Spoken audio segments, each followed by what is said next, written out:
कृष्ण कन्हैया को कहते हैं लड्डू गोपाल। कैसे पड़ा ये नाम, इसके पीछे है ये कहानी। ये कहानी जुड़ी है भक्त कुंभन दास से। उन्होंने पहली बार कहा भगवान को लड्डू गोपाल। आगरा।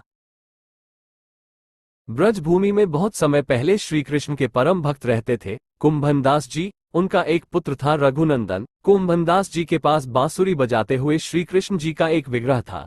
वे हर समय प्रभु भक्ति में लीन रहते और पूरे नियम से श्री कृष्ण की सेवा करते। वे उन्हें छोड़कर कहीं नहीं जाते थे, जिससे उनकी सेवा में कोई विघ्न न हो।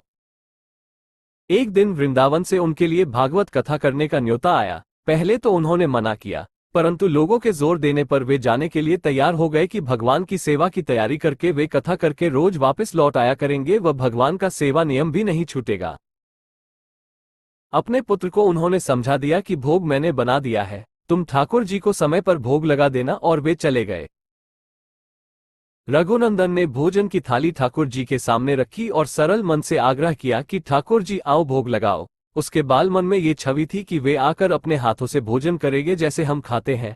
उसने बार बार आग्रह किया, लेकिन भोजन तो वैसे ही रखा था। अब उदास हो गया और रोते हुए पुकारा कि ठाकुर जी आओ भोग लगाओ।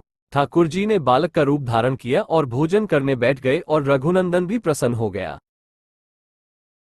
रात को कुंभनदास जी ने लौटकर पूछा कि भोग लगाया था बेटा? तो रघुनंदन ने कहा हाँ। उन्होंने प्रसाद मांगा तो पुत्र ने कहा कि ठाकुर जी ने सारा भोजन खा लिया। उन्होंने सोचा बच्चे को भूख लगी होगी तो उसने ही खुद खा लिया होगा। अब तो ये रोज का नियम हो गया कि कुंभनदास जी भोजन की थाली लगाकर जाते और रघुनंदन ठाकुर जी को भोग लगाते। जब प्रसाद मांगते तो एक ही जवाब मिलता कि सारा भोजन उन्होंने खा लिया। कुंभनदास जी को अब लगने लगा कि पुत्र झूठ बोलने लगा है, लेकिन क्यों? उन्होंने उस दिन लड्डू बनाकर थाली में सजा दिए और छुप कर देखने लगे कि बच्चा क्या करता है। रघुनंदन ने रोज की तरह ही ठाकुर जी को पुकारा तो ठाकुर जी बालक के रूप में प्रकट होकर लड्डू खाने लगे।